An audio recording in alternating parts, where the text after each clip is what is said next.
हाँ जी, नमस्कार। मेरा नाम सुरजीत है और इस वीडियो में हम chemical general trends in the chemical reactivity general trends in the chemical reactivity of group 15 discuss करने वाले हैं। General trends in the chemical reactivity of the group 15 मतलब जो रिएक्शंस करेंगे ग्रुप 15 के एलिमेंट्स, उनके जनरल ट्रेंड्स देखने हैं आपने। General trends means down the group क्या हो रहा है, जब आप डाउन द ग्रुप जा रहे हो तो उस प्रॉपर्टी में क्या चेंज आ रही है, इंक्रीज़ हो रही है कि डिक्रीज़ हो रही है, ये वाली चीज़ें सारी आप लोगों ने सीखनी है।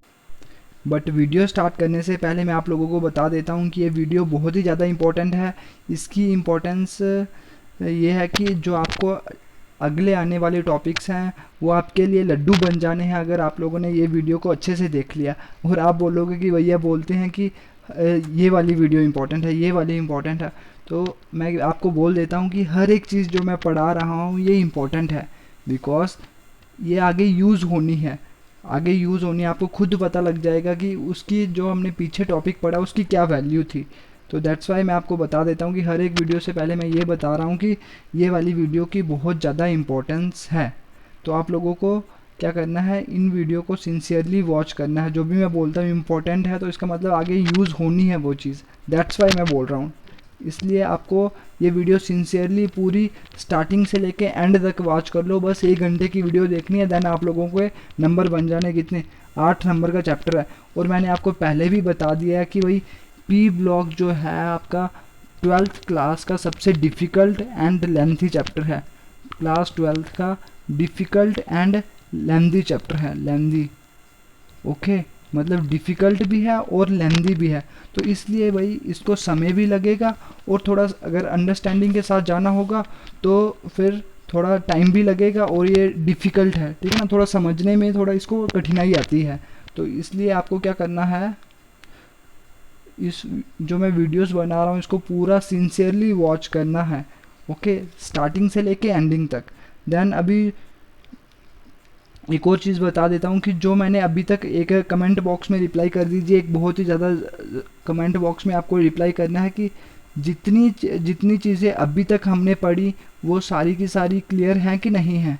अभी तक जितनी चीज़ें हमने पढ़ी हैं उनमें कोई डाउट्स तो नहीं है। भाई जल्दी से रिप्लाई करिए कि अभी तक जितनी भी हमने चीज़ें पढ़ी उनमें डाउट तो नहीं है। भाई जल्दी से रिप्लाई करिए, डाउट होगा तो हम उसको क्लियर करेंगे। बट बताइए भाई कि डाउट तो नहीं है, सारी चीज़ें क्लियर हैं कि नहीं है, बताइए जल्दी, जल्दी बताइए, ओके। देन एक और चीज़ बताता हूँ कि जो न्यू स्टूडेंट्स हैं, न्यू स्टूडेंट्स जो हैं उनको मैं बता देता हूँ कि हमारे चैनल में जाइए, JK Bose and the CBSE chemistry, उनको JK Bose and CBSE chemistry पे जाना है। और 12th क्लास की प्लेलिस्ट है, 12th क्लास की प्लेलिस्ट है, 12th क्लास की प्लेलिस्ट है, तो उधर से फर्स्ट वीडियो से लेके लास्ट वीडियो तक वॉच कर लेनी है। फर्स्ट वीडियो से लेके लास्ट वीडियो तक वॉच कर लेनी है, देन आपको पूरी केमिस्ट्री आसानी से समझ आ जाएगी। जैसे जैसे हम चीज़ें कर रहे हैं तो हर एक चीज़ आप लोगों को समझ आ जाएगी। देन एक और चीज़ कि जो डेली लेक्चर्स देखते हैं उनके लिए तो बहुत ही आसान चीज़ बन जाएगी, बट जो डेली लेक्चर्स नहीं देखते तो उनके लिए ये बर्डन बन जाना है। बिकॉज हमारी पेस हम बहुत ही फास्ट चल रहे हैं, हमारी पेस बहुत ही ज़्यादा है, पेस हमारी बहुत ही ज़्यादा है। तो एक बार जो पीछे रह गया तो आई डोंट थिंक कि वो हमारे पास आसानी से वो पहुंच पाएगा। तो दैट्स वाई मैं आप लोगों को बोल रहा हूँ कि डेली का डेली लेक्चर देखिए, डेली का डेली लेक्चर देखिए और उसको घर पे अच्छे से प्रैक्टिस करिए। अगर घर पे अगर अच्छे से प्रैक्टिस नहीं करी, लिखा नहीं, जो मैं काम देता हूँ नहीं लिखा, तो आप लोगों का काम नहीं बनेगा। तो ये वाली चीज़ हो गई। तो आपको क्या करना है, डेली का डेली लेक्चर अपलोड होता है तो उसको डेली का डेली देख लिया करें, ओके। तो अभी मुद्दे की बात पे आते हैं कि देखिए पहले हम रिवीजन कर लेते हैं पिछले लेक्चर की। पिछले लेक्चर में हमने क्या पढ़ा था, पिछले लेक्चर में हमने पढ़ा था ऑक्सीडेशन स्टेट्स, ऑक्सीडेशन स्टेट पढ़ी। ऑक्सीडेशन स्टेट में मैंने बोला था कि किसकी, ग्रुप 15 की ऑक्सीडेशन स्टेट्स पढ़ी। तो मैंने बोला उसकी नेगेटिव वाली ऑक्सीडेशन स्टेट्स होती हैं, एक पॉजिटिव वाली ऑक्सीडेशन स्टेट्स होती हैं। नेगेटिव वाली होती हैं और पॉजिटिव वाली होती है। नेगेटिव वाली में कौन सी आ गई -3 और पॉजिटिव वाली में +3 और +5। ये वाली चीज़, इतनी चीज़ क्लियर हो गई ना। नेगेटिव वाली में -3 और पॉजिटिव वाली में +3 और +5। देन मैंने बोला था, सारे रीज़न बताया था आपको कि -3 इसकी वो क्यों है, बिकॉज इसका साइज़ क्या है, कम है, और इलेक्ट्रोनेगेटिविटी क्या है, ज़्यादा है, तो इसलिए ये इलेक्ट्रॉन को अपनी तरफ अच्छे से खींच लेता है। That's why it is showing -3 oxidation state. तो ये वाली चीज़ मैंने उस पिछली वीडियो में आप लोगों को बहुत ही डिटेलिंग में कवर करी थी। देन फिर मैंने आप लोगों को बताया था कि डाउन द ग्रुप क्या होता है, -3 वाली ऑक्सीडेशन शो करने की टेंडेंसी क्या हो जाती है, कम हो जाती है, बिकॉज साइज बढ़ जाता है, मेटालिक करैक्टर बढ़ जाता है। मेटल क्या होता है, इलेक्ट्रॉन लूज करने की कोशिश करता है। इलेक्ट्रॉन लूज करने की कोशिश करेगा तो भाई इधर क्या हो रहा था, -3 में गेन हो रहा था, तभी -3 ऑक्सीडेशन स्टेट हो रही थी। तो क्या हो जाएगा, इसका ये मतलब हुआ कि -3 ऑक्सीडेशन स्टेट क्या होती है, decreases down the group. Okay, तो ये वाली चीज़ मैंने आप लोगों को क्लियर करी थी।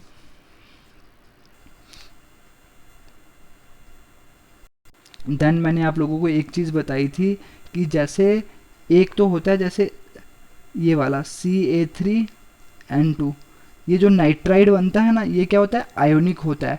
बट जो नीचे वाले होते हैं वो क्या होते हैं, जैसे फॉस्फोरस फोस्फाइड होगा, आर्सेनाइड होगा, फोस्फाइड होगा, आर्सेनाइड होगा, तो ये सारी की सारी, एंटीम्यूनाइड होगा, बिस्म्यूथाइन होगा, एंटीम्यूनाइड होगा, बिस्म्यूथाइन होगा, वो सारे के सारे क्या हैं, कोवलेंट हैं। वो आयनिक क्यों नहीं है, इसका रीज़न मैंने आप लोगों को बताया था, बिकॉज इस पर क्या है, पॉजिटिव चार्ज ठीक ठाक +2, और इस पर क्या है, -3, ये ठीक ठाक है।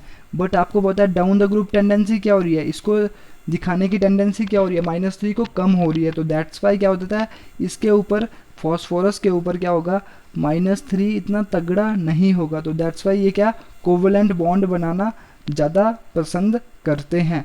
तो ये वाली बात मैंने बताई थी कल। देन फिर मैंने आप लोगों को बताया था -2 ऑक्सीडेशन स्टेट भी शो करते हैं और -1 भी शो करते हैं। -2 किस में करते हैं, इसमें NH2 ये क्या होता है, हाइड्राजीन। और एक और चीज़ मैंने बताई थी, डाइफॉस्फीन P2H4।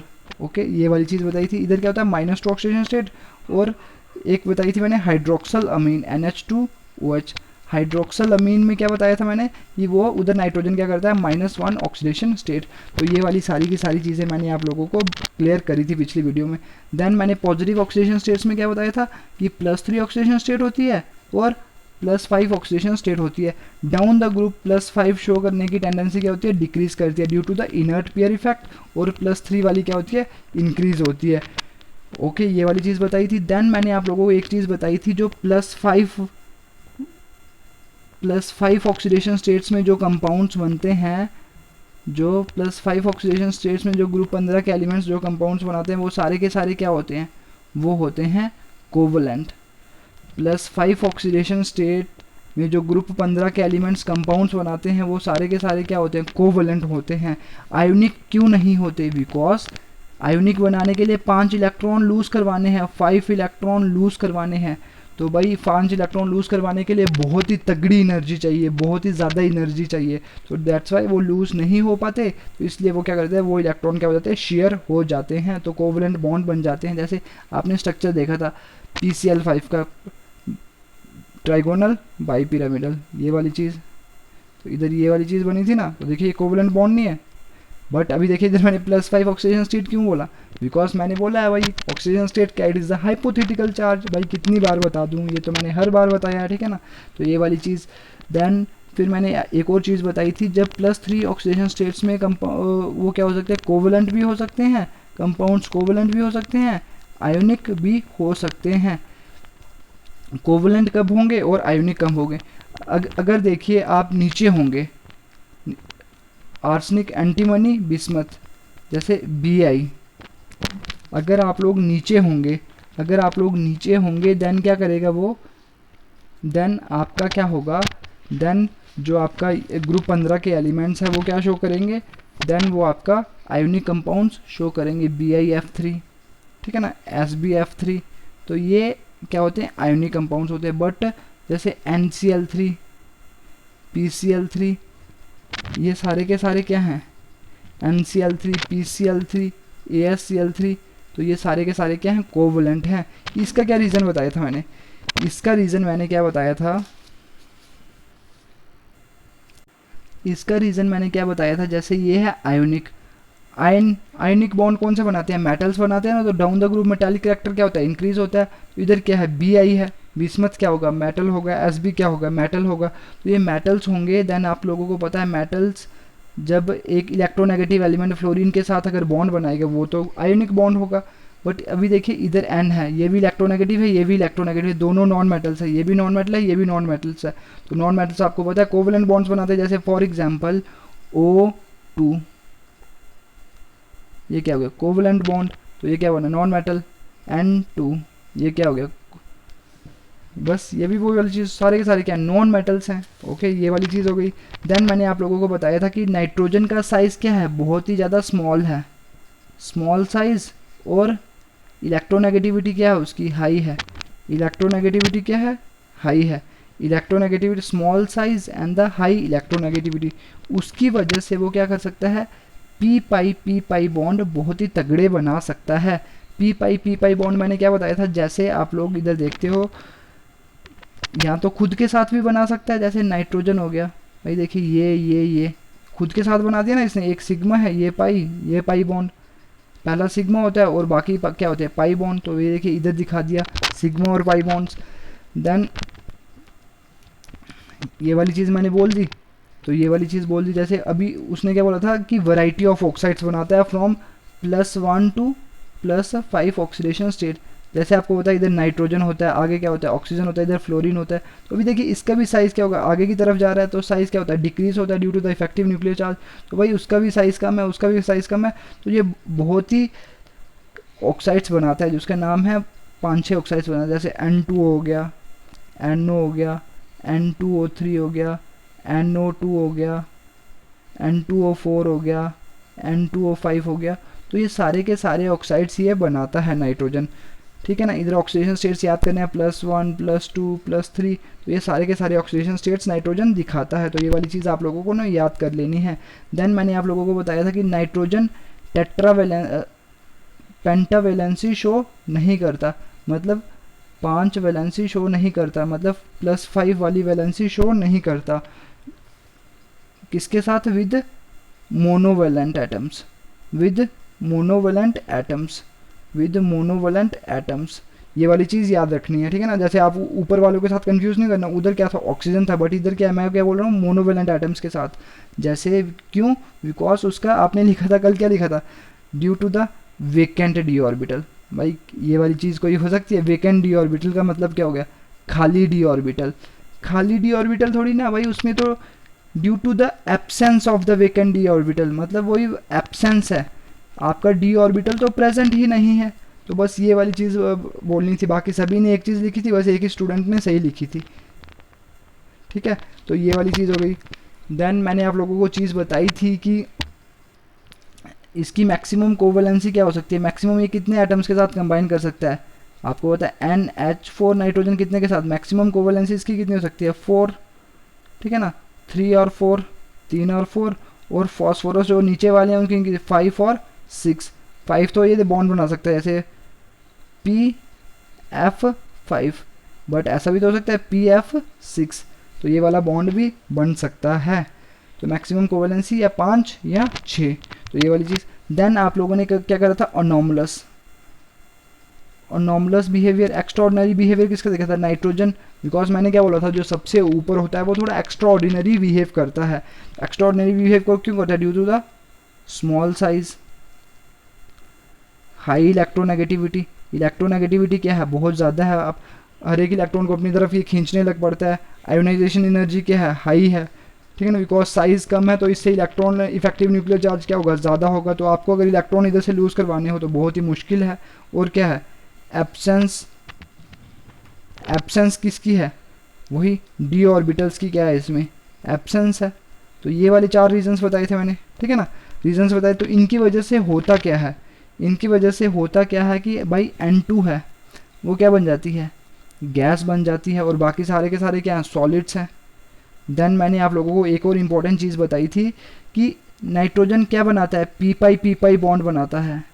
ओके, या तो खुद के साथ बनाएगा, या तो खुद के साथ बनाएगा, या तो ऑक्सीजन एटम्स के साथ, या फिर स्मॉल साइज़ के एटम के साथ, जो भी स्मॉल साइज़ के एटम्स होंगे उनके साथ। तो ये वाली चीज़ मैंने आप लोगों को बताई थी। देन क्या हो गया, अभी देखिए खुद जब ये बॉन्ड बनाता है खुद के साथ, पी पाई बॉन्ड बनाता है, तो उससे क्या होता है N2, ये वाली चीज़ बन जाती है। आपको क्या डाइएटॉमिक मॉलिक्यूल बन जाता है, जो क्या है एक जिसको 3 बॉन्ड है, तो इसको तोड़ना क्या हो जाएगा, मुश्किल हो जाएगा। तोड़ना अगर इसको मुश्किल हो जाएगा तो क्या होगा, इसकी बॉन्ड एनर्जी क्या होगी, बॉन्ड को तोड़ने की energy, bond dissociation means bond को तोड़ने की एनर्जी क्या हो जाएगी, ज़्यादा हो जाएगी। बट फॉस्फोरस के केस में क्या होता है, सिंगल बॉन्ड्स होते हैं, तो उनको तोड़ने की एनर्जी क्या होगी, थोड़ी कंपैरेटिवली इससे कम होगी। तो ये वाली चीज़ आप लोगों ने कर ली है। देन एक और चीज़ बोली थी कि नाइट्रोजन का जो बॉन्ड होता है सिंगल बॉन्ड, और फॉस्फोरस के सिंगल बॉन्ड को अगर कंपेयर करा जाए, देन क्या होता है कि ये जो है ज़्यादा स्ट्रॉन्ग कौन सा होता है, फॉस्फोरस का बॉन्ड। क्यों, बिकॉज इधर देखिए, इधर इलेक्ट्रॉन्स पड़े होंगे, तो वो एक दूसरे को क्या करेंगे, रिपेल करेंगे, इंटर इलेक्ट्रॉनिक रिपल्शन होगी। तो इधर देखिए, इधर साइज़ क्या होगा, बड़ा होगा, तो दूर दूर होंगे, ठीक है ना। तो इधर इतनी रिपल्शन इधर क्या होगी, लेस होगी। तो उसकी वजह से मैंने क्या बोला था, कैटेनेशन, मतलब सेम एटम्स के साथ कंबाइन करने की टेंडेंसी इसकी क्या है, बहुत ही तगड़ी है, किसकी, फॉस्फोरस वगैरह की। बट नाइट्रोजन की क्या है, बेकार है, ये वाली चीज़। देन मैंने आपको बोला था कि वेकेंट डी ऑर्बिटल इसके पास प्रेजेंट नहीं है, तो इसके पास तो क्या हो गया, तो उसकी क्या होता है, तो पेंटावेलेंसी ये शो नहीं करता, ये वाली चीज़ पुराना रीज़न। देन सेकंड मैंने आपको बताया था कि बाकी सारे के सारे क्या करते हैं, डी पाई बॉन्ड भी बना सकते हैं, या डी पाई बॉन्ड भी बना सकते हैं। जैसे आपने बोला नाइट्रोजन कौन सा बनाता है, पी पाई बनाता है। और जैसे फॉस्फोरस वगैरह, वो क्या, फॉस्फोरस ऑक्सीजन के साथ अगर जुड़ेगा तो वो क्या बनेगा, डी पाई। और इधर से मैंने फिर बताया डी पाई किसके केस में, कोऑर्डिनेशन कंपाउंड जब बनेगा, जब ट्रांजिशन एलिमेंट्स यूज़ हो जाएंगे, उनका डी ऑर्बिटल यूज़ होगा। तो ये वाली चीज़ें सारी की सारी मैंने आप लोगों को क्लियर करी थी। तो अभी बात आती है आज के टॉपिक की। और फिर एक और चीज़ आपने उधर लिख सकते हो कि नाइट्रोजन जो है वो बहुत सारे ऑक्साइड्स बनाता है, ठीक है ना, बहुत सारे ऑक्साइड्स बनाता है। बट फॉस्फोरस जो है वो 2 ऑक्साइड्स बनाता है, ठीक है ना। वो अभी आपको आगे आगे पता लग जाएगा, ठीक है ना। तो अभी देखते हैं जो आज का टॉपिक था वो हमारा था। तो पहले मेरे को एक चीज़ बताइए कि ये सब पुरानी चीज़ें सारी की सारी रिवाइज हो गई भाई, जल्दी से रिप्लाई करिए कि रिवाइज हो गई, आसानी से याद हो गई, दिमाग में घुस चुकी हैं, या कोई भूल चुकी हैं चीज़ें। भाई जल्दी से रिप्लाई करिए कमेंट बॉक्स में कि ये चीज़ें सारी भूल चुकी हैं या फिर आपको आती हैं ये सारी की सारी चीज़ें। भाई रिवाइज हो गई ना, अच्छे से रिवाइज हो गई कि नहीं हुई, जल्दी से रिप्लाई करिए कमेंट बॉक्स में। मैं टॉपिक स्टार्ट करता हूँ। भाई अभी बात आ गई ट्रेंड्स इन केमिकल रिएक्टिविटी। मैंने आप लोगों को क्या बताया था, मैंने आप लोगों को ट्रेंड्स बताने हैं कि डाउन द ग्रुप क्या सीन होगा, ठीक है ना। ट्रेंड्स बताने केमिकल रिएक्टिविटी में मैंने आपको क्या बताया था, केमिकल रिएक्शंस क्या होती हैं। केमिकल रिएक्शंस वो होती हैं जब 2 सब्सटेंसेस कंबाइन करते हैं और आपका कोई एक नया सब्सटेंस बन जाता है। तो अभी देखिए, जैसे ग्रुप 15 के एलिमेंट्स हैं, ये किस किस के साथ कंबाइन कर सकते हैं, ग्रुप 15 के एलिमेंट्स हैं, ये किस किस के साथ कंबाइन कर सकते हैं। एक तो उसके साथ कर सकते हैं, किसके साथ, हाइड्रोजन के साथ, एक तो हैलोजेंस के साथ, एक किसके साथ, ऑक्सीजन के साथ, और एक किसके साथ, मेटल्स के साथ। तो बस यही चीज़ें हमने पढ़नी है, एक तो हाइड्रोजन के साथ, एक हैलोजेंस के साथ, एक ऑक्सीजन के साथ, और एक मेटल्स के साथ। ग्रुप 15 के एलिमेंट्स वही कौन से, नाइट्रोजन, फॉस्फोरस, आर्सेनिक, एंटीमनी और बिस्मथ। ये सारी की सारी चीज़ें ये किस किस के साथ कंबाइन कर सकते हैं, हाइड्रोजन के साथ, हैलोजेंस के साथ, ऑक्सीजन के साथ और मेटल्स के साथ। देन मैंने क्या बताया, सबसे पहले हम पढ़ते हैं कि जब ये रिएक्शन करेंगे किसके साथ, रिएक्शन विद हाइड्रोजन, रिएक्शन करेंगी अगर हाइड्रोजन के साथ, देन क्या होगा।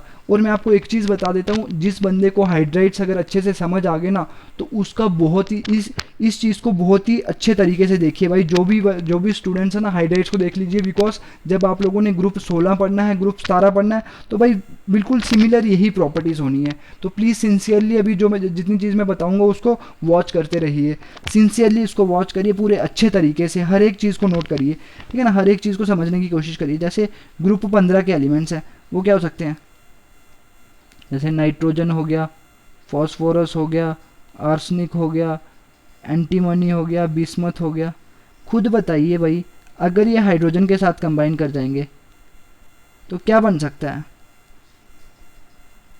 हाइड्रोजन के साथ कंबाइन कर जाएंगे, खुद आइडिया लगाइए। एक नाइट्रोजन है, हाइड्रोजन है, भाई ऑब्वियस सी बात है क्या बन सकता है भाई, नाइट्रोजन और हाइड्रोजन का कौन सा कंपाउंड बन सकता है, ऑब्वियस सी बात है, वो क्या बन सकता है, आपका बन सकता है NH3, जिसको आप बोलते हो अमोनिया, जो आपका फेवरेट है कि फेवरेट की नहीं है भाई। जल्दी से कमेंट बॉक्स में रिप्लाई करिए कि अमोनिया आपका फेवरेट है कि नहीं है भाई। जल्दी से रिप्लाई करिए कमेंट बॉक्स में, जल्दी से रिप्लाई करिए कमेंट बॉक्स में कि अमोनिया आपका फेवरेट है कि नहीं है। देन आपका क्या बन सकता है, PH3, ये वाली चीज़ मैंने बोल दी, PH3 बन सकता है। देन क्या हो सकता है, ASH3 बन सकता है, ऐसे ही बन सकता है, SbH3 बन सकता है, SbH3 बन सकता है, BiH3 बन सकता है। तो ये सारे के सारे आपके क्या बन सकते हैं, इसको आप बोलते हो हाइड्राइड्स, इसको आप क्या बोलते हो, हाइड्राइड्स।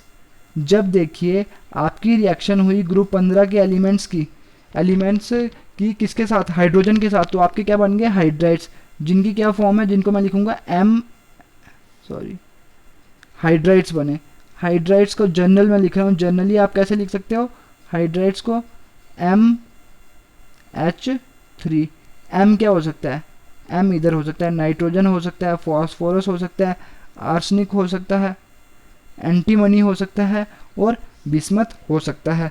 तो ये सारी की सारी चीज़ें हो सकती हैं।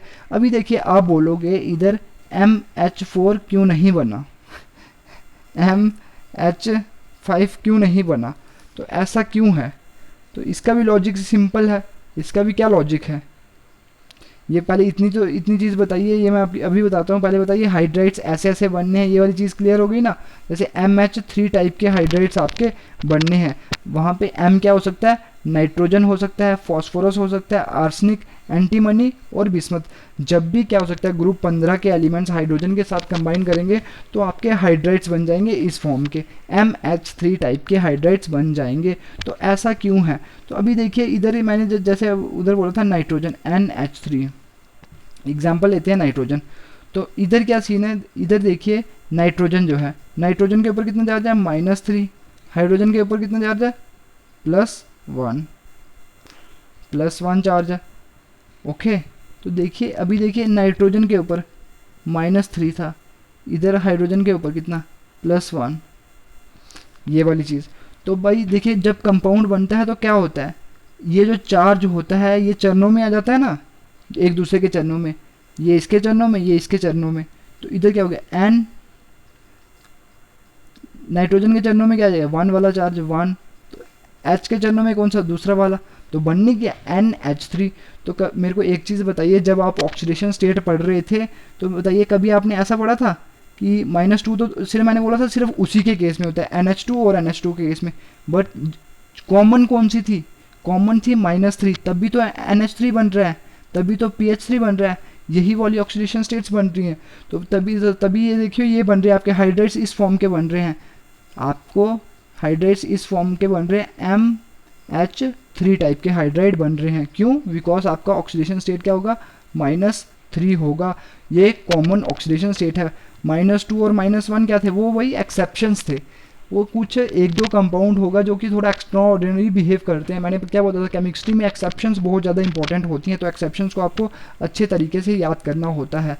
तो बट जर्नल क्या है, -3 है। तो ये वाली क्या चीज़ हो गई, चीज़ समझ आई कि नहीं आई भाई, कमेंट बॉक्स में रिप्लाई करिए कि चीज़ समझ आई कि नहीं आई भाई। रिप्लाई करना बहुत ज़्यादा ज़रूरी है और ये बहुत ज़्यादा चीज़ है। अभी देखिए बहुत ज़्यादा इंपॉर्टेंट चीज़ है, इसको आप दरकिनार मत करिए, ठीक है ना। ये बहुत ज़्यादा इंपॉर्टेंट है। अभी देखिए इसकी वैल्यू आपको समझ आएगी जब मैं ग्रुप 16-17 पढ़ाऊँगा। आपने बोलना है भैया ये तो वही था ठीक है ना, जो हमने पहले की चीज़ पढ़ ली है। तो ये वाली चीज़।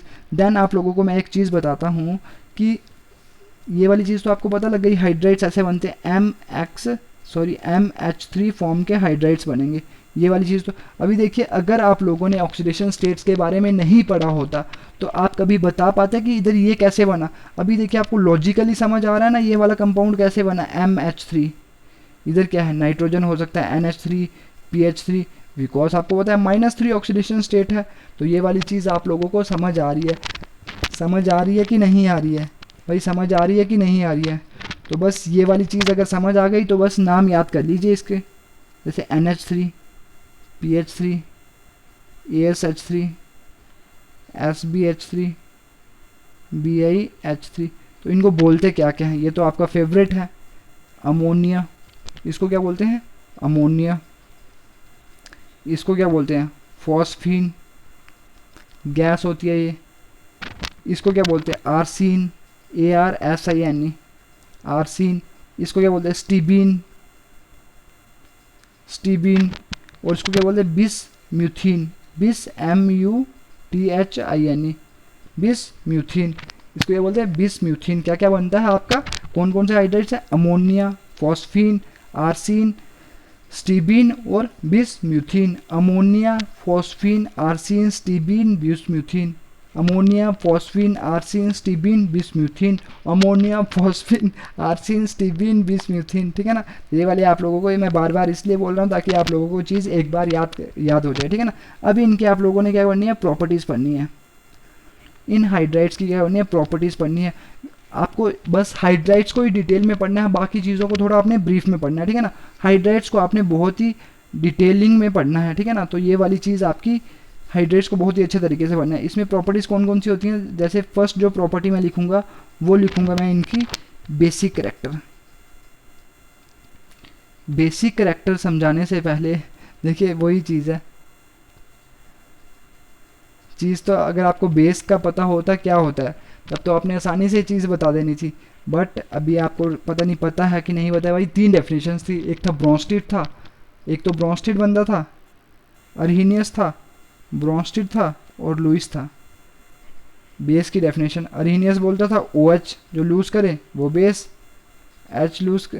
H को गेन करे वो बेस।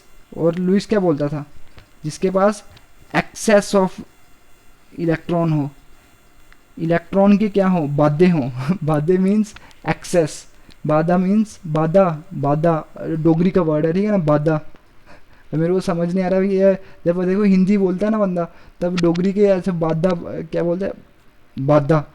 तो देखिए मेरे को खुद याद नहीं आ रहा डोगरी में क्या बोलेंगे, बस आप बोल रहे हो एक्सेस, हिंदी में याद रख लो, सॉरी अंग्रेजी में याद रख लो कि एक्सेस, जिसमें क्या होता है, एक्सेस ऑफ इलेक्ट्रॉन। मतलब इलेक्ट्रॉन का क्या होता है, इलेक्ट्रॉन का एक्सेस होता है, जिसमें इलेक्ट्रॉन के बाधे होते हैं, जिसमें फिर से मैं वही बोल रहा हूँ, एक्सेस, जिसमें इलेक्ट्रॉन्स क्या होते हैं, ज़्यादा क्वांटिटी में प्रेजेंट होते हैं, उसको आप क्या बोलते हो, बेस बोलते हो। बेस बेस बेस बेस क्या होता है, जिसमें इलेक्ट्रॉन ज़्यादा क्वांटिटी में प्रेजेंट होता है, और जिसमें इलेक्ट्रॉन्स क्या होते हैं, थोड़े कम होते हैं, लेस होते हैं, जिसमें इलेक्ट्रॉन की कमी होती है और डेफिशिएंसी होती है, उसको आप क्या बोलते हो, एसिड बोलते हो। तो अभी ये वाली चीज़ याद रख लीजिए, जो या तो इलेक्ट्रॉन डोनेट करने की, अभी देखिए जो एक भिखारी है, भिखारी वो हमेशा हाथ फैलाए रहता ना, और एक दानवीर है, दानवीर कौन सा हो गया, जैसे कर्ण, कर्ण क्या था, दानवीर था। आपने महाभारत तो पता नहीं देखी है कि नहीं है, वो कुछ भी दान कर देता था, ठीक है ना, दानवीर उसका नाम ही पड़ा है, कर्ण का दानवीर। तो उसके पास बहुत सारी चीज़ें थी, वो क्या करता है, दान कर देता है। अभी देखिए एक अमीर बंदा है, रिच पर्सन है, वो क्या कर सकता है, जिसके पास पैसा होता है वही तो दान कर सकता है ना। अभी देखिए जो गरीब है उसके पास, बेचारे के पास खुद के पास कुछ नहीं होता, वो दान क्या करेगा। तो देखिए इस हिसाब से आपको देखिए पैसों को ले लीजिए इलेक्ट्रॉन। अभी देखिए एक बंदा है जिसके पास ज़्यादा पैसा है, मतलब उसमें एक्सेस ऑफ इलेक्ट्रॉन है, जो जिसमें एक्सेस ऑफ इलेक्ट्रॉन होते हैं वो क्या हो गया, बेस। और जिसमें भिखारी क्या हो गया, एसिड, बिकॉज उसमें पैसों की कमी है, मीन्स इलेक्ट्रॉन की कमी है। अभी देखिए दूसरे सेंस में भी आप समझ सकते हो, जिसके ऊपर क्या होगा, नेगेटिव चार्ज होगा। Negative charge means negative charge, negative charge का मतलब क्या हो गया कि उसमें इलेक्ट्रॉन का क्या है, ज़्यादा है, इलेक्ट्रॉन ज़्यादा है, इलेक्ट्रॉन ज़्यादा होगा तो वही वो बेस एक्ट कर सकता है। जिसमें पॉजिटिव चार्ज होगा वो एसिड एक्ट कर सकता है। तो बस ये वाली चीज़ आप इस सेंसेस में सेंसेस समझ सकते हो। अभी देखिए बात आती है हमारी मुद्दे की, जैसे NH3। तो आपने इसका स्ट्रक्चर जब ड्रॉ करा होगा तो आपने देखा होता है वेस्पर थ्योरी के तो आप बादशाह बन चुके हो। किसी भी मॉलिक्यूल की शेप अगर बतानी हो तो तब तो आप उसके बादशाह हो, ठीक है ना। तो अभी मेरे को बता ही दीजिए कि भाई अमोनिया की क्या शेप होती है, कमेंट बॉक्स में जल्दी से रिप्लाई करिए, मैं समय दे रहा हूँ आपको, ठीक है ना। अमोनिया की क्या शेप होती है, अमोनिया की क्या शेप होती है भाई, कमेंट बॉक्स में रिप्लाई करिए। सभी को रिप्लाई करना है, रिप्लाई करना ज़रूरी है, ठीक है ना। कमेंट बॉक्स में रिप्लाई करिए कि भाई कि अमोनिया की क्या शेप होती है। भाई जल्दी से रिप्लाई करिए।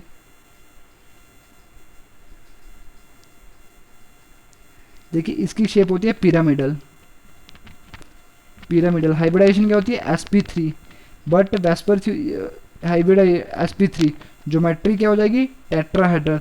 बट शेप आप कहाँ से देखते हो, वेस्पर थ्योरी से। इधर क्या 3 बॉन्ड पेयर और 1 लोन पेयर, तो शेप क्या हो जाएगी आपकी, पिरामिडल। ये वाली चीज़ होप क्लियर हो गई। अभी देखिए इधर क्या है, एक्सेस ऑफ इलेक्ट्रॉन। अमोनिया के ऊपर क्या है, एक्सेस ऑफ इलेक्ट्रॉन। अमोनिया के ऊपर क्या है, एक्सेस ऑफ इलेक्ट्रॉन। इधर H है, इधर H है, इधर H है। फॉस्फोरस के ऊपर भी क्या होगा, excess of electron, H H H, इसकी पिरामिडल शेप होगी। आर्सेनिक के ऊपर भी क्या है, ये ऐसा कुछ होगा, बिकॉज एक ही ग्रुप के है ना तो एक जैसा बिहेव करेंगे। Sb के ऊपर भी क्या होंगे, एक ये, ठीक है ना। तो आप उसी सेंस में इसका भी समझ लीजिए, बिस्मथ तो बिस्म्यूथिन, तो ये। तो अभी देखिए सभी में क्या है, एक्सेस ऑफ इलेक्ट्रॉन। तो अभी देखिए सभी में एक्सेस ऑफ इलेक्ट्रॉन है। ये कहाँ से पता लग रहा है आपको, इस लोन पेयर से, इस लोन पेयर से, इस लोन पेयर से, इस लोन पेयर से। ये तो बॉन्ड बनाने के काम आ गया, बट ये वाला एक्सेस पड़ा हुआ है ना इलेक्ट्रॉन, तो इसको क्या बोलते हैं। इसलिए आपका जो ग्रुप 15 के जो हाइड्राइड्स है वो एज अ बेस एक्ट करते हैं। बस ये वाली चीज़ बताने के लिए मैंने वो सारी की सारी कहानी बताई कि ग्रुप जो 15 के एलिमेंट्स हैं वो एज अ बेस एक्ट करते हैं। अभी देखिए अमीर है, नाइट्रोजन क्या है, अमीर है, बिकॉज इसके पास बहुत सारा पैसा है। पैसा इन द सेंस क्या है, उसके पास इलेक्ट्रॉन है। इलेक्ट्रॉन हो गया तो क्या हो गया भाई, अमीर हो गया, तो वो दे सकता है भाई, अमीर है तो वही तो दे पाएगा दान, ठीक है ना। तो ये वाली चीज़ कि ये क्या हो गया, बेस हो गया। अगर ये बेस हो गया तो बेसिक करैक्टर को आपको इसका ट्रेंड बताना है, आपने बेसिक करैक्टर का ट्रेंड बताना है। इस चीज़ को बहुत ही अच्छे तरीके से समझ लीजिए। आपको ट्रेंड बताना आपके लिए बच्चों का खेल है। बच्चों का खेल कैसे, देखिए डाउन द ग्रुप आप जा रहे हो,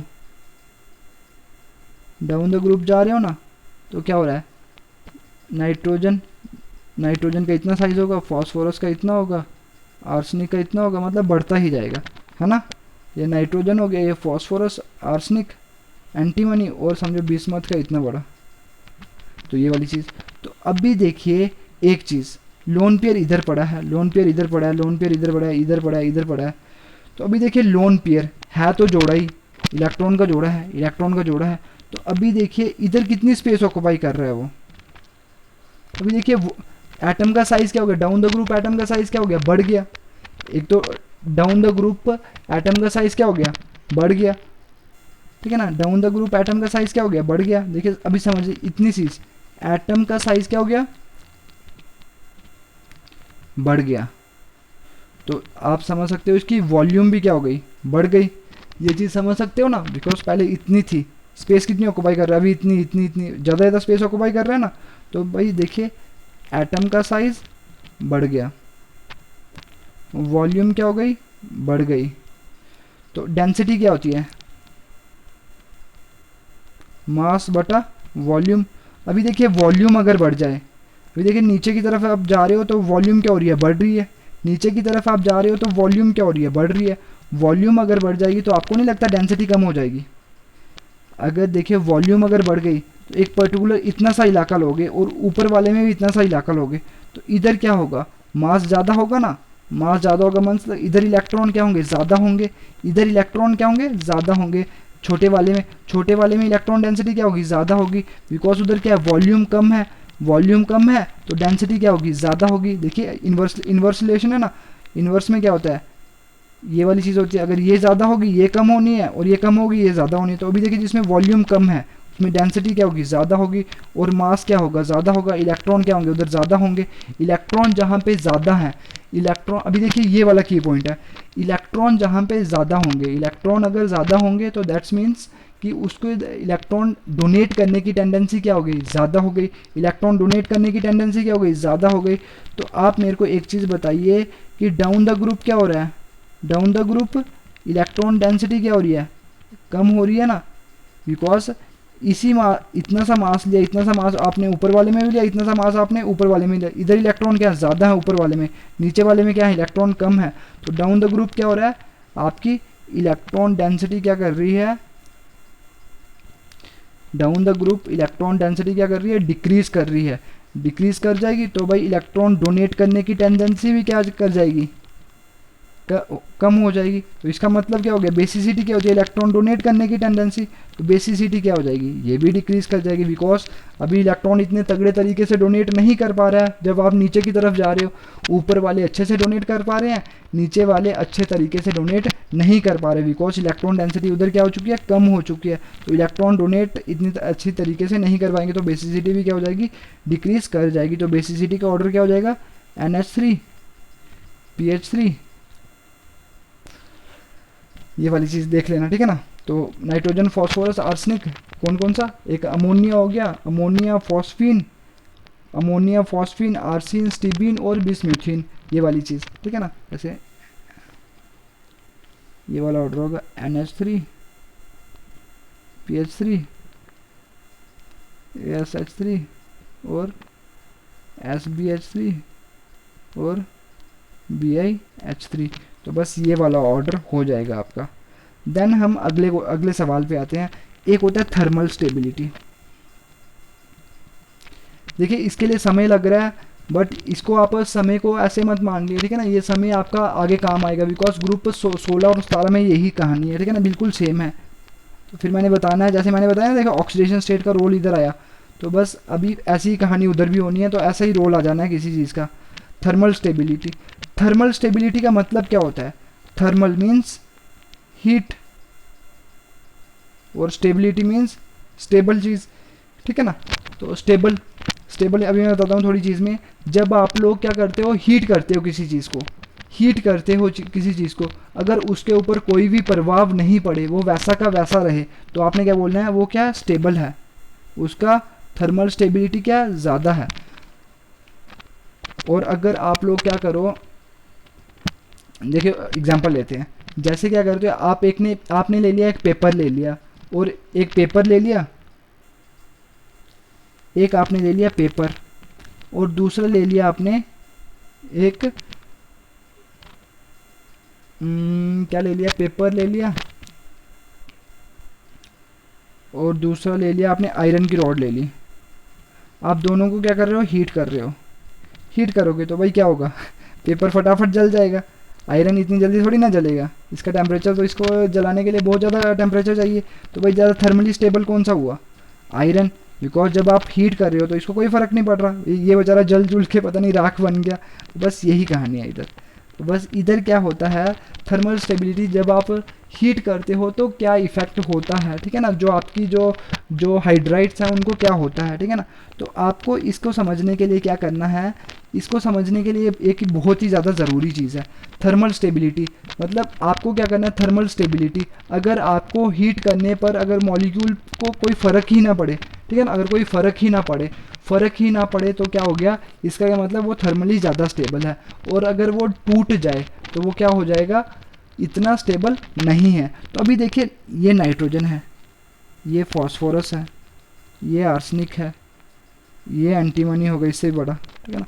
हाइड्रोजन कितना सा है, छोटू सा ना, इतनू सा, इतनू सा, इतनू सा, इतनू सा। तो अभी देखिए बॉन्ड बना है, ये वाला बॉन्ड, ये वाला बॉन्ड इसके सेंटर से बनेगा ना, इसके सेंटर से और इसके सेंटर तक, इसके सेंटर से इधर इसके सेंटर तक, इसके सेंटर से लेके इसके सेंटर तक।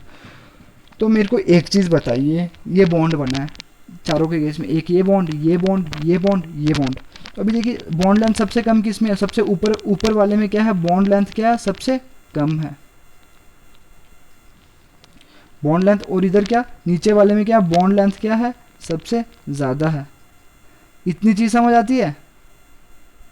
बॉन्ड लेंथ क्या है, सबसे ऊपर क्या है सबसे कम, और इधर क्या है नीचे वाले में सबसे ज़्यादा। ये देखिए कितना डिस्टेंस है, बहुत ज़्यादा है ना। इधर कितना, ये वाला हाइड्रोजन के साथ ही जुड़े हैं ना, ये देखिए ये हाइड्रोजन के साथ। तो अभी देखिए एक चीज़ समझने की कोशिश करिए इधर। अभी देखिए बॉन्ड लेंथ है, तो ये जो बॉन्ड होगा, अभी मेरे को एक चीज़ बताइए, रस्सी है, एक थोड़ी लंबी रस्सी है, एक लंबी रस्सी है, एक लंबी रस्सी है, एक इतनी सी रस्सी है। तो मेरे को बताइए इसको तोड़ना ज़्यादा आसान होगा या इसको तोड़ना आसान होगा? जल्दी से रिप्लाई करिए। ऊपर वाला है ए और नीचे वाली है बी, ऊपर लंबी वाली या छोटी वाली? कमेंट बॉक्स में रिप्लाई करिए कि लंबी रस्सी को तोड़ना ज़्यादा आसान है कि छोटी वाली रस्सी को तोड़ना ज़्यादा आसान है। भाई जल्दी से रिप्लाई करिए कमेंट बॉक्स में कि लंबी रस्सी मीन्स ए और छोटी रस्सी मीन्स बी। तो बताइए कौन सी रस्सी को तोड़ना ज़्यादा आसान है? भाई जल्दी से रिप्लाई करिए। तो इसका क्या है, इसका आंसर क्या है? इसका आंसर है, आप लोगों को रिप्लाई करना है, ठीक है ना। इसका आंसर है कि जो आपको लंबी रस्सी है उसको तोड़ना क्या है, ज़्यादा आसान है। लंबी रस्सी को तोड़ना आसान है बिकॉज अभी देखिए इधर ग्रिप आपकी अच्छे से बन सकती है, ग्रिप आपकी अच्छे से बन सकती है, तो आप इसको तोड़ सकते हो। तो बट अगर देखिए जो छोटी है वो पहले से छोटू सा है, तो भाई उसको देखिए ग्रिप भी इतनी तगड़ी नहीं बनेगी, तगड़ी वगैरह नहीं बनेगी, तो आप उसको कैसे तोड़ पाओगे? तो बस ये वाली चीज़ होती है, बस ये वाली चीज़ याद रख लीजिए, ठीक है ना। ग्रिप से याद रख लीजिए। बट देखिए हाइपोथेटिकल एग्जांपल्स हैं, ऐसे एक्चुअली में ये एग्जांपल्स पता नहीं एक्चुअली में प्रैक्टिकल लाइफ में ऐसा होता है कि नहीं होता, वो कोई बात नहीं है, बट इसको समझाने के लिए मैं चीज़ बता रहा हूँ ये, ठीक है ना। अभी देखिए आपका क्या पता आप कोई ऐसी रस्सी ले आओ, क्या पता वो जल्दी छोटी वाली जल्दी टूट जाए, तो आपने मेरे को बोलना है कि सर आपने उधर ये वाली एग्जांपल दी थी तो ये ऐसा कैसे हो गया। तो भाई ये मैं तो हाइपोथेटिकल एग्जांपल दे रहा हूँ ताकि आपके लिए समझना क्या हो जाए, थोड़ा आसान हो जाए, ठीक है ना। बिकॉज ये एक्सपेरिमेंटल चीज़ है, ये मेरी एग्जाम्पल है, ठीक है ना। ये आपको समझाने के लिए मैं बता रहा हूँ, ठीक है ना। तो ये वाली चीज़ है, ये छोटा बॉन्ड है, ये बड़ा, ये उससे बड़ा, ये उससे लंबा बॉन्ड, ठीक है ना। तो जैसे जैसे बॉन्ड लेंथ बढ़ जाती है तो बॉन्ड की स्ट्रेंथ क्या हो जाती है, कम हो जाती है। ये वाली चीज़ याद रख लेना आज के बाद। जैसे जैसे बॉन्ड लेंथ बढ़ जाती है तो बॉन्ड की स्ट्रेंथ क्या हो जाती है, कम हो जाती है। देखिए नीचे वाले में क्या हो गया, लंबा बॉन्ड हो गया, तो इसकी स्ट्रेंथ क्या हो जाएगी, कम हो जाएगी। ऊपर वाला क्या है, बॉन्ड लेंथ क्या है, कम है, तो बॉन्ड स्ट्रेंथ क्या हो जाएगी, बढ़ जाएगी। ये वाला रिलेशन बेटा आज के बाद कभी मत भूलना, कभी मत भूलना, कभी मत भूलना, ठीक है ना। ये वाला रिलेशन बहुत ज़्यादा इंपॉर्टेंट है। बॉन्ड लेंथ अगर बढ़ जाए देन बॉन्ड स्ट्रेंथ क्या हो जाती है, कम हो जाती है। अगर क्या हो जाए, बॉन्ड लेंथ अगर कम हो तो बॉन्ड स्ट्रेंथ क्या हो जाती है, बढ़ जाती है। बॉन्ड लेंथ क्या हो,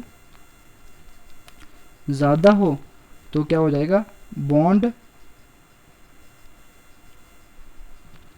स्ट्रेंथ क्या हो जाती है, कम। अगर बॉन्ड लेंथ क्या हो, कम हो तो बॉन्ड स्ट्रेंथ क्या हो जाती है, ज़्यादा। बस ये वाली चीज़ है। ऊपर क्या था, नाइट्रोजन, तो उधर क्या था, बॉन्ड की लेंथ क्या थी, कम थी, तो इसका मतलब बॉन्ड स्ट्रॉन्ग है, तो उसको तोड़ना क्या है, थोड़ा मुश्किल। नीचे की तरफ क्या हो रही है, बॉन्ड लेंथ क्या हो रही है, बढ़ती जा रही है, तो बॉन्ड की स्ट्रेंथ क्या हो जाएगी, कम हो जाएगी, तो उसको तोड़ना क्या है, आसान है। तो बताइए कमेंट बॉक्स में रिप्लाई करिए कि सबसे थर्मली स्टेबल कौन होगा। जब आप लोग हीट करोगे तो जल्दी आसानी से कौन सा टूटेगा, नीचे वाला कि ऊपर वाला? नीचे वाला और ऊपर वाला। रिप्लाई करिए, नीचे वाला कि ऊपर वाला? भाई जल्दी से रिप्लाई करिए कि नीचे वाला टूटेगा कि ऊपर वाला टूटेगा। ऑब्वियसली भाई नीचे वाला टूटेगा, बिकॉज उसकी बॉन्ड लेंथ क्या है, ज़्यादा है, और उसकी बॉन्ड स्ट्रेंथ क्या होगी, कम होगी। बॉन्ड स्ट्रेंथ कम होगी तो आपको थोड़े ही एनर्जी से आप उसको तोड़ सकते हो। तो आप ये वाली चीज़ समझ सकते हो, ठीक है ना। चीज़ समझ आई कि नहीं आई? भाई कमेंट बॉक्स में रिप्लाई करिए, चीज़ समझ आई कि नहीं आई। भाई जल्दी से रिप्लाई करिए कमेंट बॉक्स में कि चीज़ समझ आई कि नहीं आई। जल्दी से रिप्लाई करिए कमेंट बॉक्स में कि चीज़ समझ आई कि नहीं आई। देखिए अगर समझ आ गई तो वेल एंड गुड, अगर नहीं आई तो दोबारा वीडियो देखना बाद में, ठीक है ना। तो अभी क्या हो गया, एक होता है रिड्यूसिंग करेक्टर, थर्ड हो गया। दो हमने पढ़ लिया, एक फर्स्टली हमने पढ़ा था बेसिक करेक्टर, देन उसके बाद देखा थर्मल स्टेबिलिटी। रिड्यूसिंग करेक्टर भी आसान है,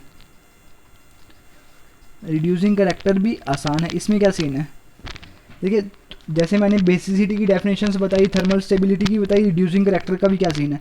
रिड्यूसिंग करेक्टर का मतलब क्या करना होता है। एक आपने उधर पढ़ा था, अभी देखिए चैप्टर है 11th का, 11th आपने अच्छे से पढ़ी होगी। देखिए ये सारे आपके 11th के कंसेप्ट भी रिवाइज हो रहे हैं, मैं पूरे के पूरे वो कंसेप्ट बता रहा हूँ आपके 11th में, 11th के कंसेप्ट, ठीक है ना। जैसे मैंने लुईस एसिड बेस बता दिया, अरहीनियस का बता दिया, ब्रोंस्टेड का बता दिया। मैं एक दिन एनालिसिस करूँगा, दिखाऊंगा कि आपको 11th का सिलेबस लूँगा और बताऊँगा कि देखिए ये टॉपिक्स हमने पढ़ लिए हैं, ठीक है ना। देन देखिए रिड्यूसिंग करेक्टर। रिड्यूसिंग करेक्टर क्या होता है, एक आपने ऑक्सीडेशन पढ़ा, एक आपने पढ़ा रिडक्शन पढ़ा। ये वाली चीज़ पता है ना आपको, क्या होता है, addition of oxygen is oxidation और removal of oxygen is reduction. या तो removal of hydrogen is oxidation और addition of hydrogen is reduction, ठीक है ना। तो ये वाली चीज़ आपकी हो गई, ये वाली आपकी बचपन की डेफिनेशन, 10वीं की डेफिनेशन है। आपने 11वीं में कुछ और पढ़ा है, लॉस ऑफ इलेक्ट्रॉन की टर्म्स में आपने ऑक्सीडेशन बोला, increase in the oxidation number आपने ऑक्सीडेशन बोला।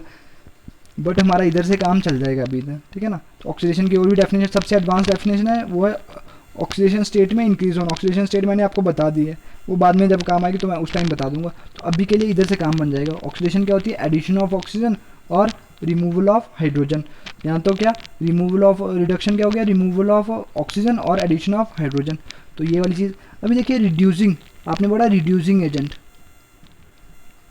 रिड्यूसिंग एजेंट क्या करता है, रिड्यूसिंग एजेंट क्या करता है, याद रखिए, दूसरों की रिडक्शन, खुद की ऑक्सीडेशन। बस यही की पॉइंट है, बस ये वाला याद रख लीजिए, 5 स्टार लगा दीजिए इसके। रिड्यूसिंग एजेंट क्या होता है, दूसरों की रिडक्शन करता है, दूसरों की, जो आपका उसके साथ पड़ा होगा ना उसकी रिडक्शन करेगा, और खुद की क्या करता है, ऑक्सीडेशन। रिड्यूसिंग एजेंट, जैसे रिड्यूस कर रहा है किसी को, रिड्यूसिंग एजेंट दूसरों को क्या कर रहा है, रिड्यूस कर रहा है, और खुद की क्या कर रहा है, ऑक्सीडेशन। खुद की ऑक्सीडेशन उसकी कैसे हो सकती है, अगर क्या हो जाए, एडिशन ऑफ ऑक्सीजन हो जाए या रिमूवल ऑफ हाइड्रोजन हो जाए। तो अभी देखिए बस रिड्यूसिंग कैरेक्टर भी वही हो गया, रिड्यूसिंग एजेंट, रिड्यूसिंग कैरेक्टर भी क्या हो गया आपका, वही चीज़। रिड्यूसिंग कैरेक्टर भी क्या हो गया आपका, रिड्यूसिंग एजेंट की तरह, जो खुद की क्या करेगा, खुद की ऑक्सीडेशन कैसे करेगा, या तो एडिशन ऑफ ऑक्सीजन कर लेगा या रिमूवल ऑफ हाइड्रोजन। तो अभी देखिए एक चीज़ देखिए, अभी आप क्या जा रहे हो, डाउन द ग्रुप आपने पढ़ा क्या, कि थर्मल स्टेबिलिटी क्या कर रही है, डिक्रीज। थर्मल स्टेबिलिटी क्या कर रही है, डिक्रीज कर रही है। तो मतलब क्या हो गया, उसका मतलब क्या था, जैसे NH ये वाला बॉन्ड स्ट्रॉन्ग, और इधर BiH ये वाला बॉन्ड क्या है, वीक, तो इसको तोड़ना क्या आसान। तो मतलब इधर क्या लगा था, हाइड्रोजन लगा था ना, H को लूज करवाना क्या आसान। थर्मल स्टेबिलिटी नीचे की तरफ क्या करिए, डिक्रीज करिए ना, तो H को लूज करवाना क्या हो गया, आसान हो गया, लूज कर रही है भाई, थर्मल स्टेबिलिटी कम हो रही है। तो वही देखिए आपका ये जो कंपाउंड होगा, जैसे BiH3 होगा, वो टूट जाएगा, तो टूटेगा तो उधर से निकलेगा क्या, BiH, हाइड्रोजन बाहर निकल जाएगा। हाइड्रोजन अगर बाहर निकल जाएगा BiH3 से, तो भाई हाइड्रोजन क्या हो रहा है, माइनस हो रहा है, तो क्या हो रही है, ऑक्सीडेशन। H बाहर निकल रहा है ना, तो क्या हुई, ऑक्सीडेशन हुई। अगर आपको पता है जो दूसरों की रिडक्शन करता है और खुद की ऑक्सीडेशन करता है, उसको ही आप क्या बोलते हो, रिड्यूसिंग कैरेक्टर। तो रिड्यूसिंग कैरेक्टर क्या हो गया, नीचे की तरफ रिड्यूसिंग कैरेक्टर क्या हो गया, रिड्यूसिंग कैरेक्टर हो गया आपका इंक्रीज, बिकॉज H को लूज करवाना क्या हो गया, आसान कैसे हो गया, बिकॉज थर्मल स्टेबिलिटी डिक्रीज कर रही है नीचे की तरफ। थर्मल स्टेबिलिटी अगर नीचे की तरफ डिक्रीज करेगी, देन आप लोगों को पता है कि थर्मल स्टेबिलिटी डिक्रीज करने का मतलब क्या है, कि बॉन्ड को तोड़ना आसान मीन्स H को लूज करवाना आसान। तो बस H को लूज करवाना आसान मतलब ऑक्सीडेशन। तो ये वाली चीज़ आप लोगों की क्लियर है। तो ऑर्डर क्या हो सकता है आपका, वही NH3, तो ये बाकी वही फॉस्फोरस, आर्सेनिक, एंटीमनी, और लास्ट में क्या जाएगा BiH3। तो BiH3 क्या हो गया, strongest reducing agent, strongest reducing agent, because ये ऑक्सीडेशन बहुत ही आसानी से कर लेता है, बिकॉज इधर से H को लूज़ करवाना क्या है बहुत ही ज़्यादा आसान, रिड्यूसिंग एजेंट होता ही वही है जो दूसरों की क्या करता है, रिडक्शन करता है, और खुद की क्या करता है, ऑक्सीडेशन। अभी देखिए दूसरों की रिडक्शन कैसे करेगा, देखिए इसने H क्या कर दिया, लूज़ कर दिया, जो दूसरा इसके साथ लगा होगा उसको वो H दे देगा, अगर उसने H अगर गेन कर लिया तो आपको पता है H उसने अगर दूसरे ने गेन कर लिया तो उसकी क्या हो जाएगी, ऑक्सीडेशन। बस सिंपल सी कहानी है। चीज़ पता लगी कि नहीं लगी पता, भाई कमेंट बॉक्स में रिप्लाई करिए कि चीज़ पता लगी कि नहीं लगी पता, पता लगी कि नहीं लगी पता, भाई कमेंट बॉक्स में रिप्लाई करिए। रिप्लाई करना बहुत ज़्यादा ज़रूरी है, हद से ज़्यादा इंपॉर्टेंट है रिप्लाई करना, ठीक है। बिकॉज फिजिकल क्लासेस में क्या होता है, इन्वॉल्व होता है, स्टूडेंट इन्वॉल्व होता है, टीचर के साथ इन्वॉल्व हो सकता है, बट इधर हमारे देखे जो हमारे रिसोर्सेज हैं उसी हिसाब से मैं आपको इन्वॉल्व कर सकता हूँ, ठीक है ना। तो ये वाली चीज़ आप लोगों को इन्वॉल्व होना पड़ेगा, ओके। देन अभी देखते हैं एक सॉल्युबिलिटी इन पानी, पानी में सॉल्युबिलिटी आप लोग देखते हो इसकी, किसकी, ग्रुप 15 के हाइड्राइड्स की, ग्रुप 15 के हाइड्राइड्स की क्या आपने वो देखने हैं आपने ये वाली चीज़। पहले उसके पहले एक चीज़ बता देता हूँ, सॉल्युबिलिटी वगैरह से पहले आपका एक होता है हाइड्रोजन बॉन्ड। देखिए मैं आपको हर एक चीज़ को बिल्कुल निचले स्तर से बताता हूँ, निचले स्तर से। हाइड्रोजन बॉन्ड, अभी देखिए ये भी क्या है, बॉन्ड है, जैसे कोवलेंट बॉन्ड है, आयोनिक बॉन्ड है, भाई वो भी इंटरेक्शन है ना दो उन चीज़ों के बीच में, एटम्स वगैरह के बीच में। तो अभी देखिए हाइड्रोजन, ये भी बॉन्ड होगा, तो इधर से पता, नाम से ही पता लग रहा है हाइड्रोजन, हाइड्रोजन तो प्रेजेंट होगा ही, हाइड्रोजन तो प्रेजेंट होगा ही, ठीक है ना, हाइड्रोजन तो चाहिए ही चाहिए। और दूसरे कौन से हो सकते हैं, अगर दूसरा आपको दिख जाए नाइट्रोजन, ऑक्सीजन और फ्लोरीन, कौन से हैं भाई ये ग्रुप 2 के एलिमेंट्स, जो कि क्या थे, एक क्लास में अजीबोगरीब बिहेव कर रहे थे, बिकॉज उनका क्या है, small size, high ionization energy, high electronegativity, ठीक है ना। तो हर एक उनका क्या है, हाई है, हर एक चीज़ उनकी क्या है, हाई है, हर एक चीज़ इनकी जब हाई होगी तो वो क्या करेंगे, एक्स्ट्रा ऑर्डिनरी बिहेव करेंगे, तो इनकी इलेक्ट्रोनेगेटिविटी भी क्या होती है, हाई होती है। जब भी आपको किसी भी कंपाउंड में अगर हाइड्रोजन दिख जाए और इन तीनों में से कुछ दिख जाए तो उधर क्या बन जाता है, एक अलग किस्म का बॉन्ड बन जाता है, उसको आप बोलते हो हाइड्रोजन बॉन्ड। ये वाला चीज़ पॉइंट नोट कर लीजिए, जब भी आपको हाइड्रोजन दिख जाए एंड नाइट्रोजन, फ्लोरीन और ऑक्सीजन, ये वाली चीज़ें दिख जाए, नाइट्रोजन, ऑक्सीजन और फ्लोरीन, ये वाली चीज़ें अगर दिख जाएं तो उधर एक अलग तरीके से बॉन्ड हो जाता है, उसको आप बोलते हो क्या, hydrogen bond, hydrogen bond, hydrogen bond, hydrogen bond. भाई याद हो गया, आई थिंक याद हो ही गया होगा, बिकॉज मैं 5 बार बोल देता हूँ, ठीक है ना, तो आई थिंक याद हो ही जाता है। तो सिंपल सी कहानी है, हाइड्रोजन दिखना चाहिए, और आपके जो ग्रुप 2 के एलिमेंट है जो कि एक्स्ट्रा ऑर्डिनरी, जो आपके क्लास के ऐसे स्टूडेंट्स हैं जो कि कुछ अजीबोगरीब बिहेव करते हैं, जैसा बिहेव नहीं करना चाहिए, एक नॉर्मल इंसान को बिहेव करना चाहिए वैसा वो बिहेव नहीं करते हैं, ठीक, ओके। तो वो वाले एलिमेंट्स हो गए ग्रुप 2 के एलिमेंट्स।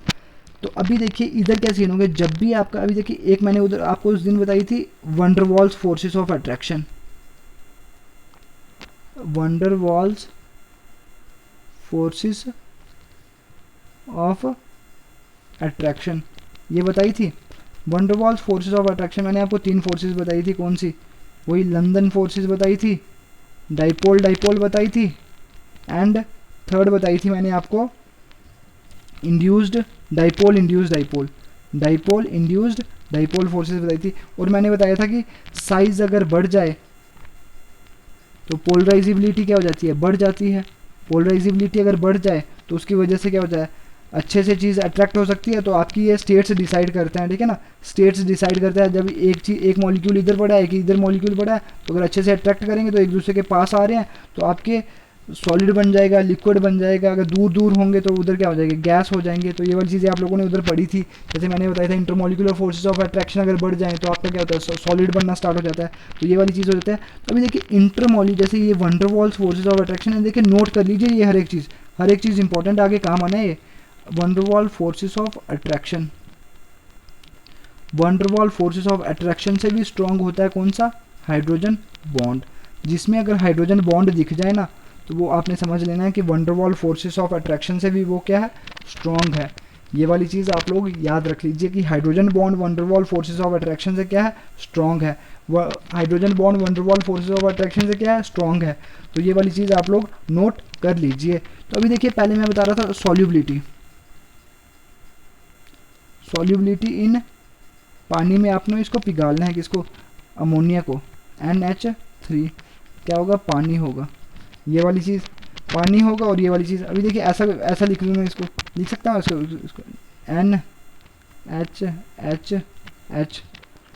और इधर OH, ये क्या है, H2O NH3।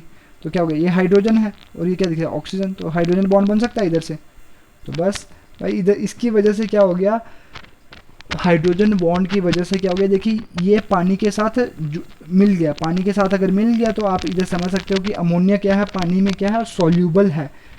क्यों, because due to its ability to form hydrogen bond, due to its ability to form hydrogen bond, due to its ability to form hydrogen bond. Okay, ये वाली चीज़ समझ आ गई, होप। देन आप लोगों की एक और चीज़ मैं आप लोगों को बताता हूँ कि वो क्या चीज़ हो गई, बॉइलिंग पॉइंट। और बॉइलिंग पॉइंट, देखिए बॉइलिंग पॉइंट का क्या सीन होता है। बॉइलिंग पॉइंट मैंने आप लोगों को बताया था, जैसे आप जब मैं फिजिकल प्रॉपर्टीज बता रहा था कि आपकी अगर वंडरवॉल फोर्सेस ऑफ अट्रैक्शन अगर बढ़ जाएं तो क्या हो जाता है, आपका बॉइलिंग पॉइंट क्या हो जाता है, बढ़ जाता है। बिकॉज देखिए वंडरवॉल फोर्सेस ऑफ अट्रैक्शन जब बढ़ जाएं तो आपकी चीज़ सॉलिड बनना स्टार्ट हो जाती है, ये वाली चीज़। तो सॉलिड्स का आपको पता है कि बॉइलिंग और मेल्टिंग पॉइंट क्या होता है, ज़्यादा होता है। तो अभी देखिए इधर क्या सीन होगा, इधर हाइड्राइड्स हैं, इधर हाइड्राइड्स हैं, NH3 PH3 BiH3 SbH3 sorry ASH3 SbH3 और लास्ट में BiH3, ammonia, phosphine, arsine, stibine, bismuthine. Okay, तो ये वाली इधर क्या सीन है, इधर देखिए इधर क्या नाइट्रोजन है, हाइड्रोजन है, नाइट्रोजन है, हाइड्रोजन है। अभी देखिए जो आपने सैंपल लिया होगा, कोई गैस ली होगी, उधर आपको लगता है कि एक ही अमोनिया होगा, बहुत सारे अमोनिया होंगे ना, जैसे ये रूम है, गैस लिया होगा तो अमोनिया के बहुत सारे मॉलिक्यूल्स होंगे ना। तो बस ये वाली चीज़ याद रख लीजिए। तो इधर क्या होता है, जैसे आप NH3 PH3 ASH3 SbH3 और BiH3, आपके हिसाब से क्या होना चाहिए, बॉइलिंग पॉइंट क्या होना चाहिए, इंक्रीजेस ड्यू टू, आपको पता है, due to van der Waals forces of attraction. Due to the van der Waals forces of attraction क्या होना चाहिए, आपका boiling point down the group क्या होना चाहिए, किसका, हाइड्राइड्स का क्या होना चाहिए, इंक्रीज होना चाहिए। ऐसा ही होना चाहिए ना भाई, कमेंट बॉक्स में रिप्लाई करिए कि ऐसा ही होना चाहिए ना भाई, जल्दी से रिप्लाई करिए कमेंट बॉक्स में कि ऐसा ही होना चाहिए ना। डाउन द ग्रुप आपका क्या होना चाहिए, बॉइलिंग पॉइंट क्या होना चाहिए, इंक्रीज होना चाहिए। डाउन द ग्रुप आपका बॉइलिंग पॉइंट इंक्रीज होना चाहिए because van der Waals forces of attraction बढ़ गई। क्यों, बिकॉज साइज़ बढ़ गया। साइज़ बढ़ गया ना तो आपको पता है उसकी पोलराइजेबिलिटी क्या हो जाएगी, आसान हो जाएगी पोलराइजेबिलिटी। तो दूसरे मॉलिक्यूल्स के साथ वो अच्छे से अट्रैक्ट कर पाएगा। तो अगर अच्छे से इंटरेक्ट कर पाएगा तो वो चीज़ सॉलिड जैसी कुछ बनना स्टार्ट हो जाएगी, और सॉलिड जैसी कुछ बनना स्टार्ट हो जाएगी तो उसको तोड़ना क्या हो जाएगा, थोड़ा उन बॉन्ड को तोड़ना थोड़ा क्या हो जाएगा, मुश्किल हो जाएगा। तो आपका क्या बॉइलिंग पॉइंट वगैरह क्या हो जाएगा, थोड़ा ज़्यादा हो जाएगा। ये वाली चीज़ आई थिंक क्लियर हो गई।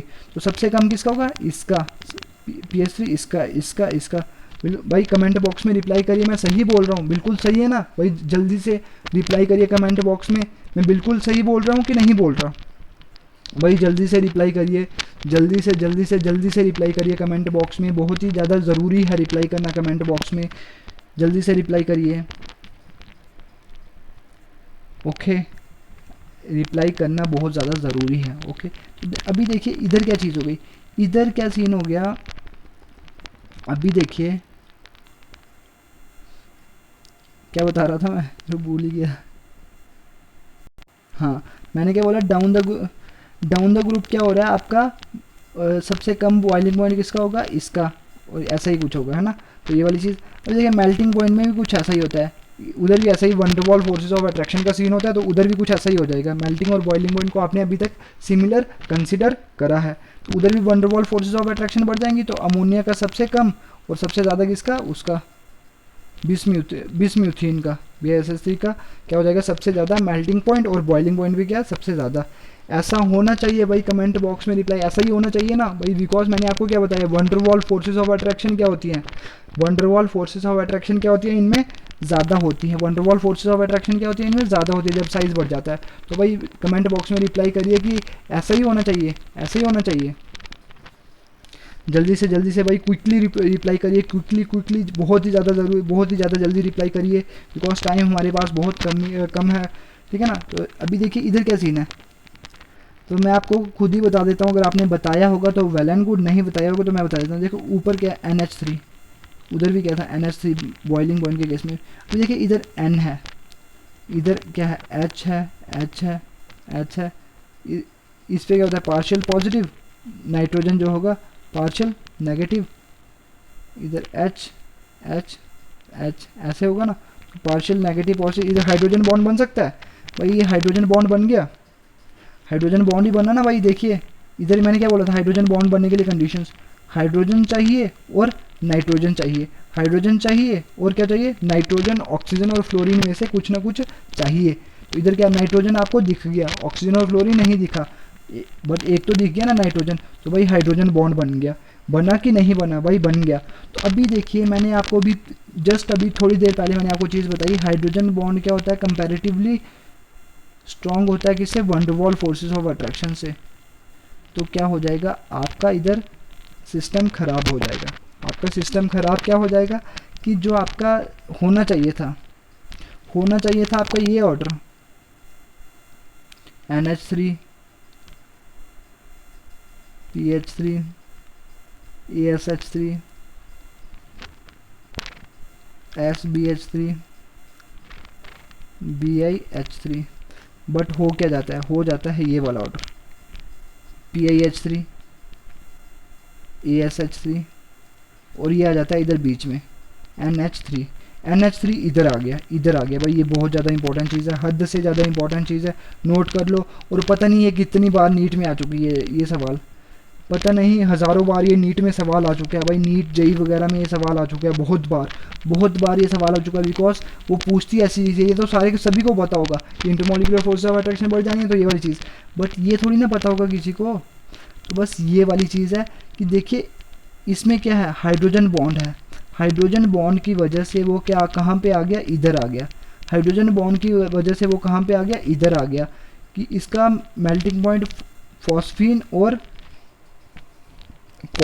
और आर्सिन से भी क्या हो गया, ज़्यादा हो गया। बट इससे क्या है, इधर इनमें डोमिनेंट क्या होंगी, van der Waals forces of attraction, because इधर साइज बढ़ गया होगा, ठीक है ना। तो ये वाली चीज़ आपकी क्लियर हो गई। तो आपका ऑर्डर एक्चुअली में ऑर्डर क्या हो गया, फॉस्फीन, आर्सिन, अमोनिया, स्टीबीन और बिस्म्यूथीन। तो ये वाला आपका ऑर्डर हो गया किसका, बॉइलिंग पॉइंट का। बट मेल्टिंग पॉइंट में क्या हो गया, और सीन हो गया मेल्टिंग पॉइंट में क्या हो गया भाई, उधर क्या हो गया, अमोनिया क्या चला गया, सबसे लास्ट में चला गया। उसका बॉइलिंग पॉइंट क्या है, सॉरी मेल्टिंग पॉइंट क्या है, सबसे ज़्यादा है, एक से कम, सॉरी बिस्म्यूथीन का क्या है, ये वाला। इधर फॉस्फोरस, आर्सेनिक, SbH3। अभी देखिए अमोनिया आ गया इधर, फॉस्फोरस, आर्सेनिक, एंटीमनी। पिछले केस में कहाँ पे आया था, आर्सेनिक के बाद आया था। तो इस केस में कहाँ पे आ गया, बिल्कुल इसको स्टीबीन के बाद आया क्या, अमोनिया। अमोनिया का इतना मेल्टिंग पॉइंट ज़्यादा हो जाता है। इधर भी क्या है, हाइड्रोजन बॉन्ड है। हाइड्रोजन बॉन्ड भी दो किस्म के होते हैं, एक होता है इंटरमॉलिक्यूलर, एक होता है इंट्रामॉलिक्यूलर। अभी देखिए इधर क्या है, इधर बॉन्ड है इंटरमॉलिक्यूलर, उधर भी इंटरमॉलिक्यूलर था, इधर भी क्या है इंटरमॉलिक्यूलर। इंटरमॉलिक्यूलर में होता है, इंटरमॉलिक्यूलर का मतलब होता है एक ये मॉलिक्यूल है, एक ये मॉलिक्यूल है, तो इनके बीच में बॉन्ड। अगर देखिए एक ये मॉलिक्यूल है, इधर हाइड्रोजन पड़ा हुआ है, इधर ही नाइट्रोजन पड़ा हुआ है, इधर ये बॉन्ड बन जाए एक ही मॉलिक्यूल में, उसको आप बोलते हो इंट्रामॉलिक्यूलर।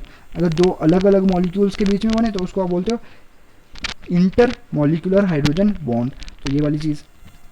देन देखिए इधर क्या सीन है, इधर मैंने बता दिया कि मेल्टिंग पॉइंट क्या हो गया आपका, ये वाला क्या हो गया, बहुत ज़्यादा हो गया ammonia due to the hydrogen bonding.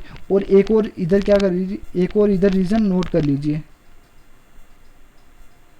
एक और इधर रीज़न नोट कर लीजिए। वो रीज़न आपको क्या नोट करना है, due to the strong lattice. Melting point में ये करना है, उसमें उधर नहीं करना है, ये बॉइलिंग पॉइंट में।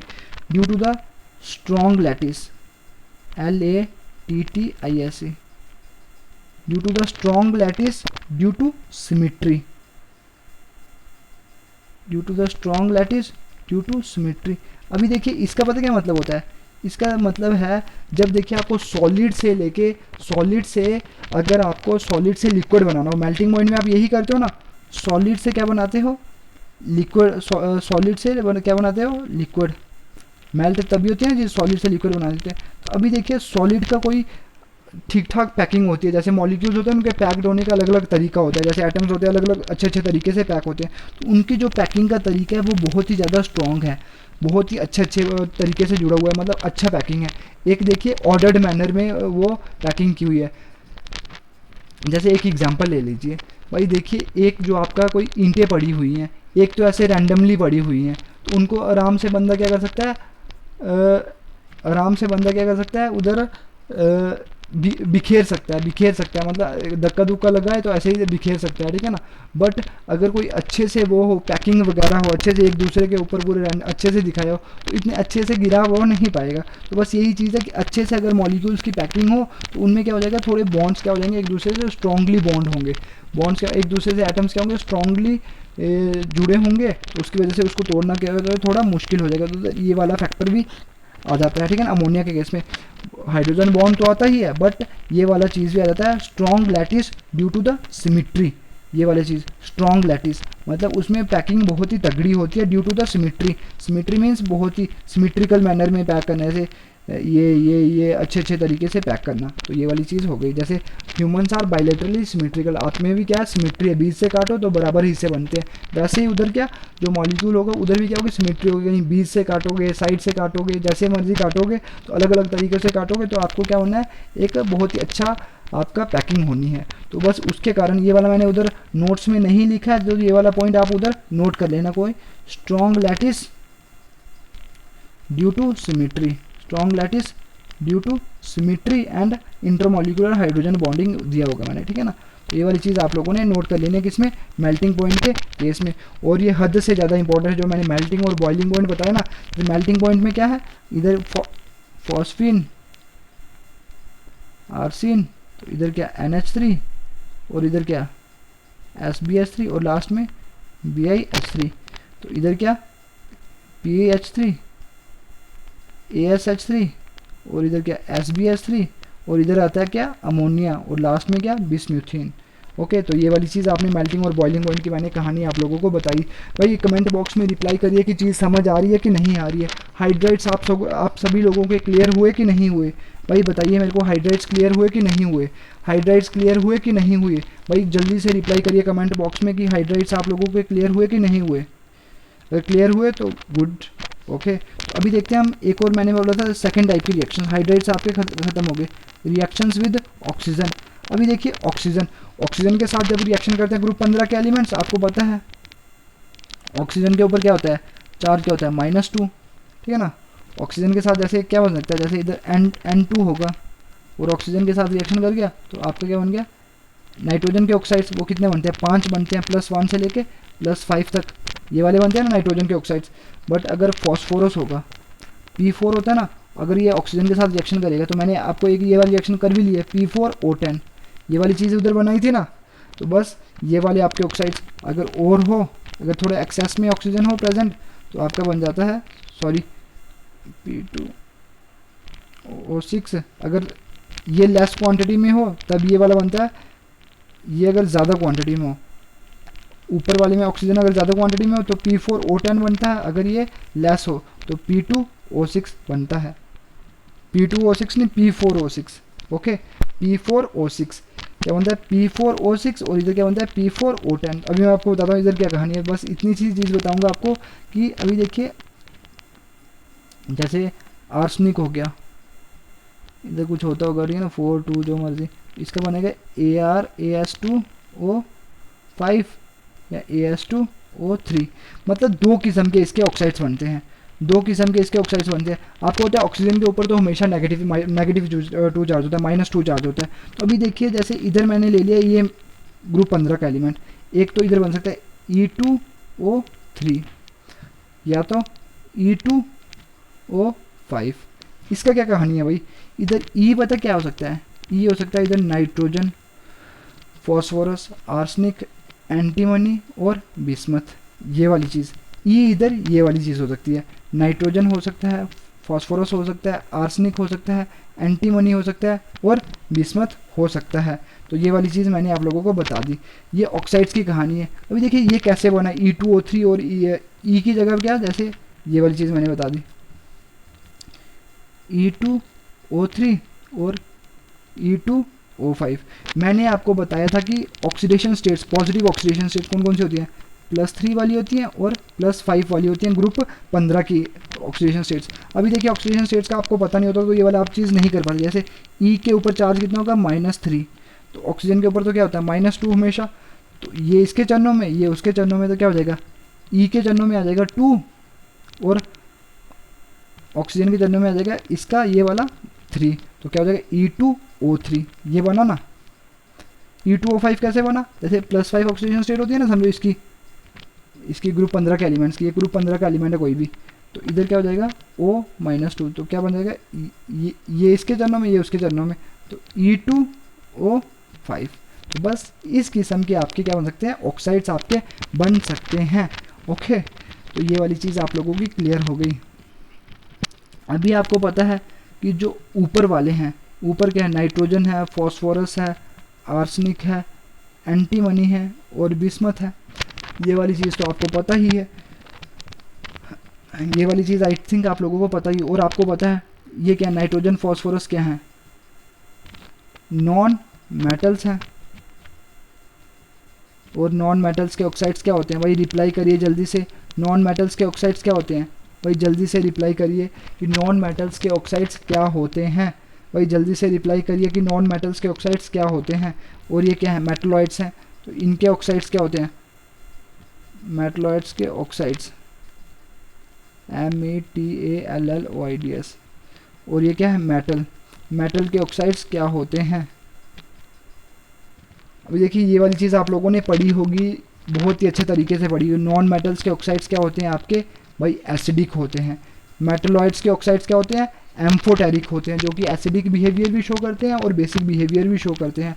और मेटल्स के ऑक्साइड्स क्या होते हैं आपके, मेटल्स के ऑक्साइड्स आपके होते हैं एसिडिक, मेटल्स के ऑक्साइड्स क्या होते हैं आपके, सॉरी, बेसिक। ओके, मैंने क्या बोला, मैंने बोला नॉन मेटल्स के ऑक्साइड्स क्या हो गए, एसिडिक। मेटलॉइड्स के ऑक्साइड्स क्या हो गए, एम्फोटेरिक। देन क्या हो गए, मेटल्स के ऑक्साइड्स क्या हो गए, बेसिक। मेटल्स के ऑक्साइड्स क्या हो गए, बेसिक हो गए। अभी देखिए इधर मैं एक एग्जांपल देता हूँ आपको, जैसे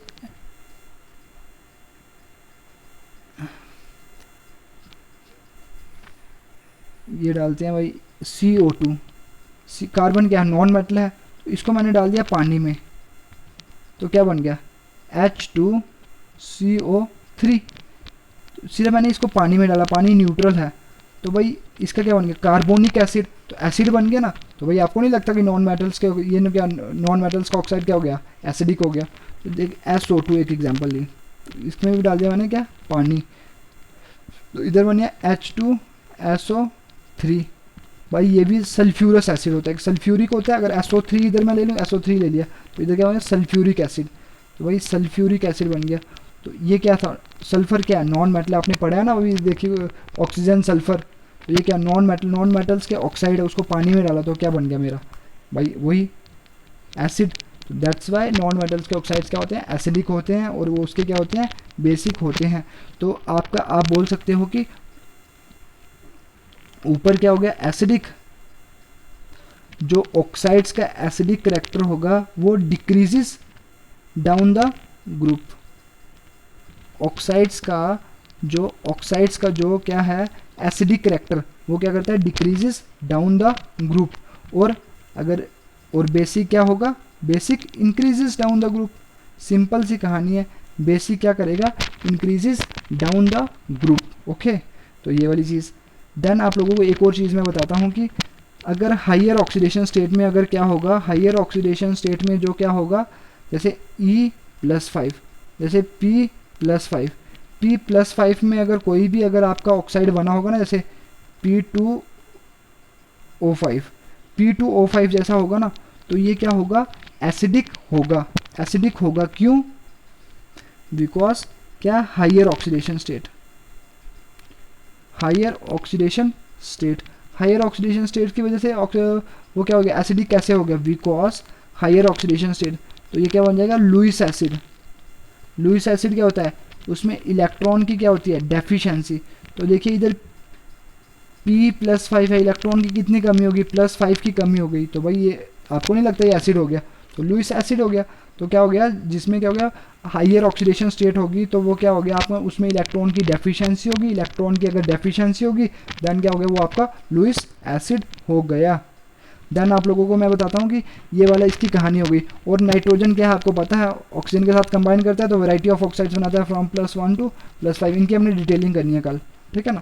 तो अच्छे से हमने इसकी डिटेलिंग करोगे तो आपको सारी की सारी चीज़ें अच्छे से क्लियर हो जानी है।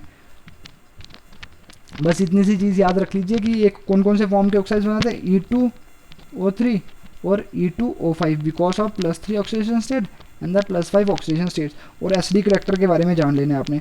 एसिडिक करेक्टर क्या होता है, decreases down the group and the basic character increases down the group. Basic acidic character decrease करता है और बेसिक क्या करता है, इंक्रीज करता है। और हाइयर ऑक्सीडेशन स्टेट में अगर वो क्या होगा, हाइयर ऑक्सीडेशन स्टेट में अगर कोई मेटल प्रेजेंट होगा, उसका जो ऑक्साइड होगा, उसका एलिमेंट होगा, उसका जो ऑक्साइड होगा वो क्या होगा, ज़्यादा एसिडिक होगा बिकॉज लुईस एसिड होगा, बिकॉज उसमें इलेक्ट्रॉन की क्या होगी, डेफिशिएंसी होगी। देन आप लोगों को मैं एक और चीज़ बताता हूँ कि अगर रिएक्शन क्या कर दें, रिएक्शन विद हैलोजेंस, हैलोजेंस जैसे फॉस्फोरस होगा, Cl2 के साथ रिएक्शन कर दी तो PCl3 ऐसा कुछ बन सकता है। जैसे फॉस्फोरो होगा, Cl2 ज़्यादा ले लिया तो क्या हो जाएगा, PCl5 जैसा कुछ बन सकता है, PCl5 जैसा कुछ बन सकता है। तो बस ये वाली चीज़ कहानी हो गई। तो इधर जो इसके हैलाइड्स बनते हैं वो किस फॉर्म के बनते हैं, वो बनते हैं EX3 एंड द EX5।